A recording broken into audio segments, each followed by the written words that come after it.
Hey, before you get started, like this video right now. Let's try to get this video to 1,000 likes today. Second, Tulsi Gabbard needs 65,000 donations to get on the debate stage. She is less than 20,000 donations away. Help her reach that goal. Click on the link in the comment section. It's going to be pinned to the top. We need her valuable stances that I'm going to cover in this video at length. Because, well, apparently it's necessary because people don't know how to use Google or DuckDuckGo or Bing or their brains for that matter. And with that being said,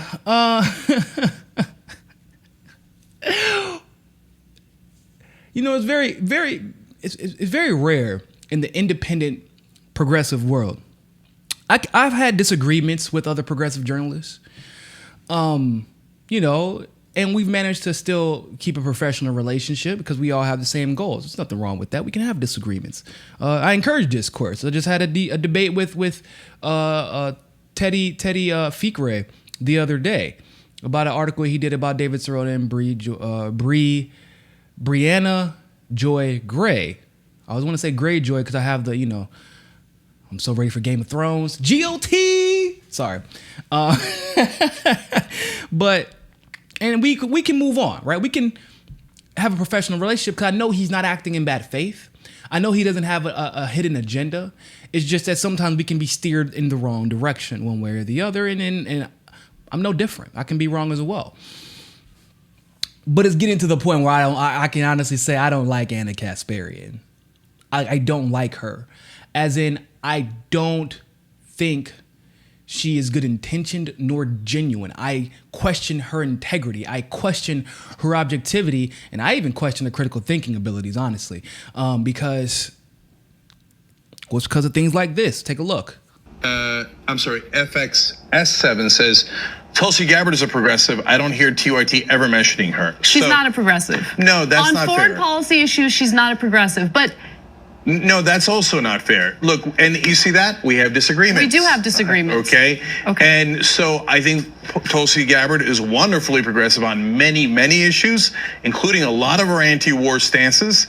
I also think that she's not as progressive as others in other issues, including drone strikes, in how she frames issues about radical Islamic extremists, as she calls them. She says she's hawkish on the war on terror. Okay, etc. That is her quote, not mine. By the way, those are good discussions to have. That doesn't mean Tulsi Gabbard's a bad person. I think she's a wonderful congressperson, okay?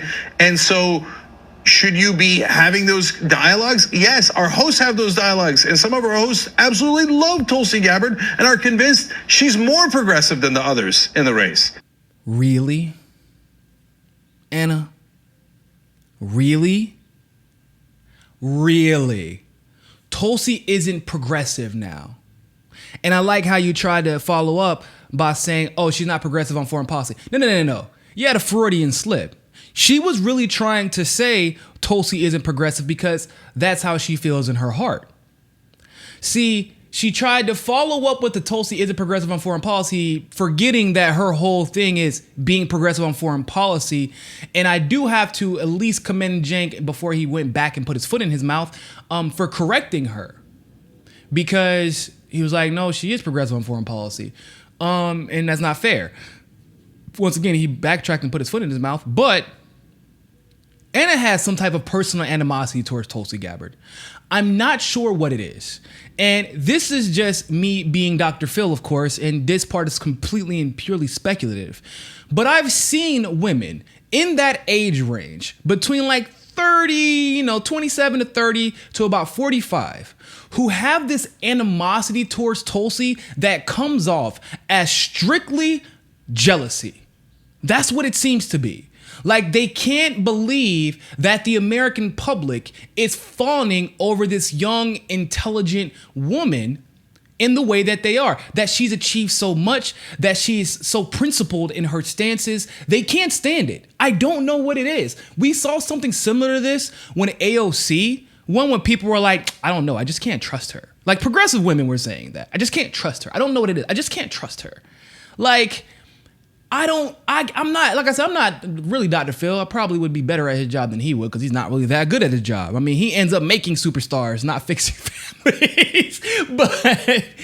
But my point is, Anna comes off as being just jealous.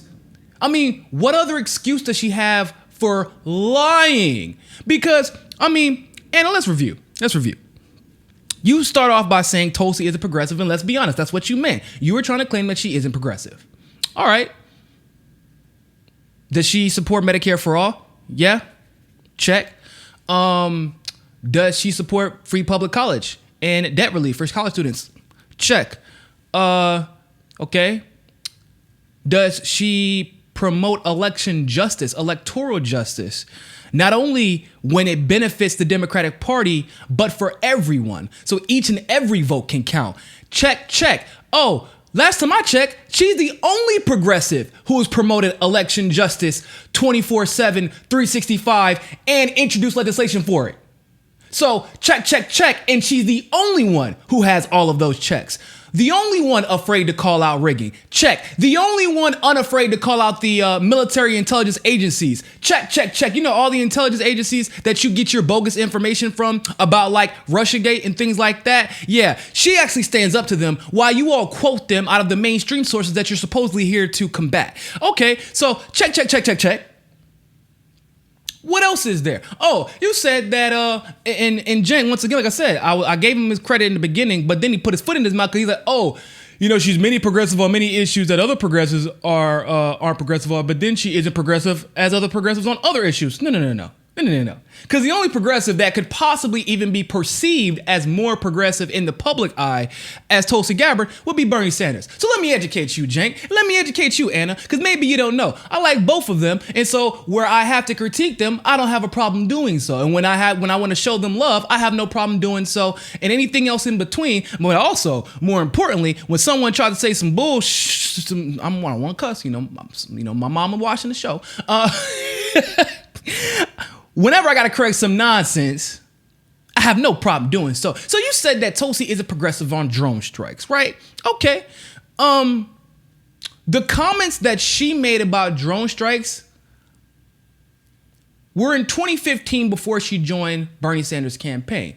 She said she was a hawk on terrorism because, well, once again, I don't think the radical Islamic comment was made without the sensitivity that we have to how powerful words and those type of labels can be. She would never say that at this point, and she hasn't said that the entire election. There's a reason for that, because like, once again, everyone else in the damn country, we've evolved since 2015, 2014.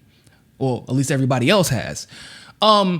Except for TYT. Anyway, then we see the drone strike conversation as like something that y'all like to harp on because y'all have ran out of things. She's corrected you on literally everything else. So you've ran out of things to not be able to call her progressive on foreign policy with. So you talk about the drone strikes, and you can't vote for her and you can't promote her and you can't have her on the show because of the drone strike conversation she had in 2015. Well, let me give you some context to that. Well, first of all, the reason she said that, as a veteran, I can attest to this. I understand the logic behind it. The reason she said it was because when you know that you're going to be in a war situation anyway, like we're already existing in one, when you have brothers and sisters in arms to the left and the right of you who will be put in harm's way if those drones aren't used, then your visceral response will always be, I would rather a robot conduct the mission than have one of my brothers and sisters in arms take a bullet. And I don't think that's wrong. I think that's humanist of her. Now, but with that being said, she's an anti-war candidate. She's an anti-regime change candidate. So if you are anti-war and anti-regime change, how many drones do you think Tulsi Gabbard will be using if we're not at war with anybody? I'm just curious. How many? I mean, she might order Amazon Prime and get a drone flown to the White House if she orders Uber Eats, you know, I don't know. Maybe she might use one of the Amazon Prime droids and that's about it. But she's not going to be drone striking anybody, considering she's anti-regime change and anti-war. We use drones to conduct strikes on regime change enemies. Tulsi is anti-regime change. So what she said in 2015 about drones, even if it was still true today, she would be quote unquote pro drones if it was for a legitimate purpose. But right now, and obviously in the future, she would the critique or the criteria for a legitimate purpose in the eyes of Tulsi Gabbard are pretty high. Like there has to be a very legitimate reason to even be engaged in a war.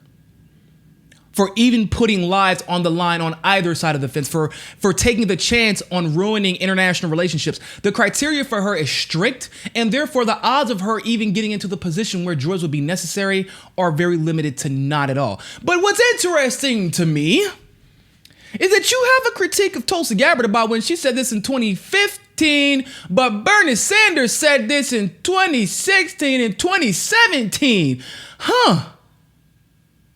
Interesting. And let's be honest, I want to be very clear about something.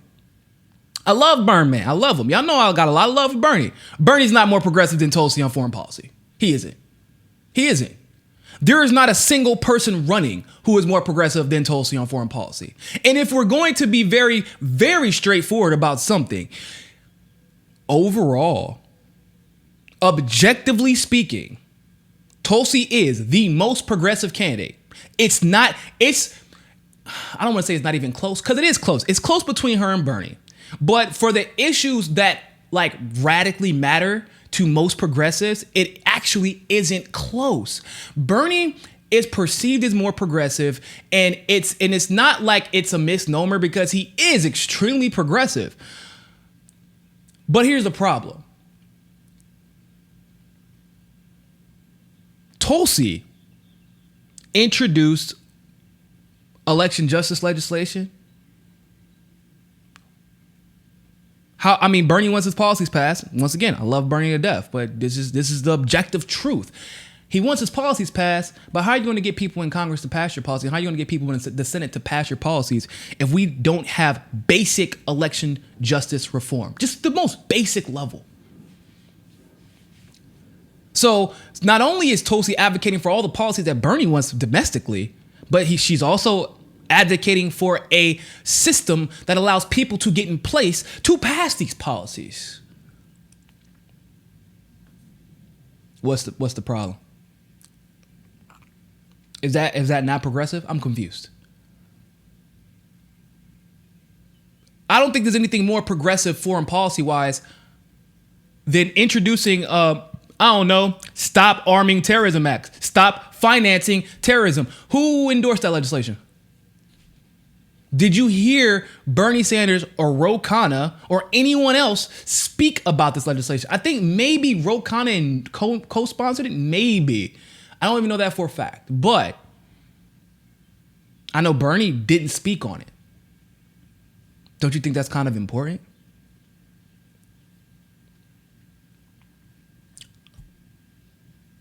And we know how corrupt the intelligence agencies are. You don't have to ask me. Ask John F. Kennedy. Oh, that's right. You can't, because he's dead, and they won't even release the information about why he's dead because our government was involved. Like, let's call a spade a spade. Why would they be still hiding information about JFK if our government wasn't involved in it? We already know our government was found guilty of killing MLK. We can assume that they were guilty of killing Malcolm X as well. Guess who's the only person that's willing to call them on their BS? Oh, that's right. Tulsi, another progressive check mark. I'm really starting to think, I'm trying to understand, Anna. Where are you getting this idea that Tulsi isn't a progressive? Please educate me. Because I don't know what progressive is anymore at this point then. I really don't. According to the home of the progressives. But then again, it's not like it would be difficult. It wouldn't be difficult for her to find out. right? It shouldn't be difficult for her to find out. I don't think so. Because y'all have this really big platform. Y'all have a great outreach. You could have, if you chose, brought her on the show and had her clarify her stances, couldn't you? You could have done that. But you didn't because, like many other people who claim to be independent, claim to be objective, and claim to have integrity as journalists, you have an agenda. Your agenda is you get the guy into the White House who made you all ridiculously famous on YouTube. You were doing well, but Bernie made y'all much more popular.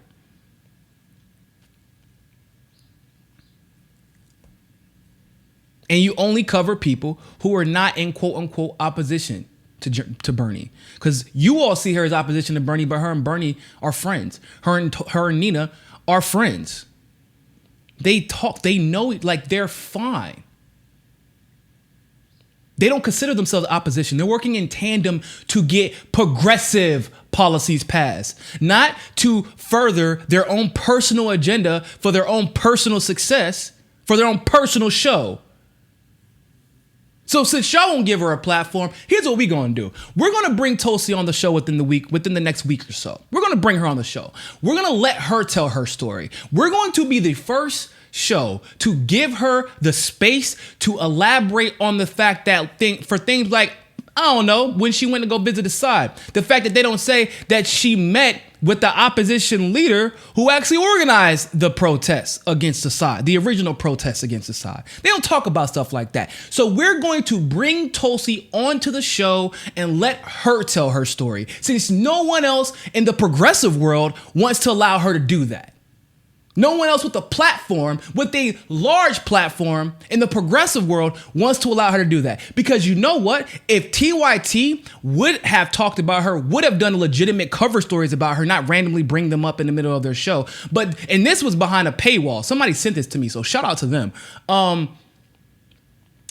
If they had her on, she would have hit 65,000 donations like that. So you're doing damage to the progressive community by disallowing Tulsi, or not allowing her to have the best chance to get on that debate stage. You're doing it out of selfish intentions. If anything, misinformed intentions. What I find funny about the entire thing, though, is that Cenk never actually answers the question. He never says why they don't have her on. He just keeps doubling, oh, we're not a monolith. Look at us, we're so cool, we can disagree. TYT's awesome, home of the progressive, subscribe. Nah, no you're not. You're not the home of the progressives. You're the home of the progressives you choose. And then you refuse to call out, well, one, your own nonsense. And two, you refuse to have on progressives who have been smeared by the mainstream, since that's basically what y'all are now. And Tulsi has indeed been smeared by the mainstream. And considering that you all are quoting the smears, that makes you no different than the mainstream. Thank you for watching that segment of Mi Casa es Su Casa. Help us reach our goal of 500 patrons. You can do so by donating as little as $1 by clicking on the Patreon link in the description below. Don't forget, join us on Roku and JustNForm. You can follow us on Twitter and Facebook as well. And remember, more than anything else, find your balance. Peace.